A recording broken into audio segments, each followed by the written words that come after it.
आज पूरे इंडिया में वोट चोरी और इलेक्शन फ्रॉड की बात हो रही है और कई हद तक ये क्लेम्स वैलिड भी हैं। इमेजिन करिए इंडिया और पाकिस्तान के बीच में एक मैच है और रेफरी कौन बनेगा ये डिसीजन पाकिस्तान लेता है, तो आपको लगता है कि पूरी प्रोसेस फेयर रहेगी? आज यही सिचुएशन इंडिया के इलेक्शन कमीशन की है, जिसका काम एक न्यूट्रल रेफरी की तरह इंडिया में इलेक्शन कंडक्ट कराने का है। 2023 से पहले इलेक्शन कमिश्नर कौन बनेगा ये डिसीजन एक 3 मेंबर की कमेटी लिया करती थी, जिसके member prime minister of India, leader of opposition और चीफ जस्टिस ऑफ इंडिया थे।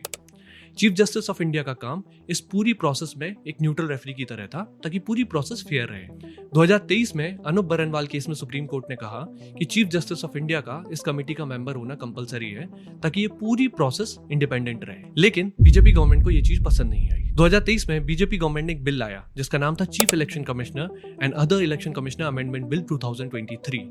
अब इस बिल के according chief justice of India इस कमेटी के मेंबर नहीं रहेंगे, बल्कि उनकी जगह पे कोई एक मिनिस्टर रहेगा जिसे प्राइम मिनिस्टर नॉमिनेट करेंगे।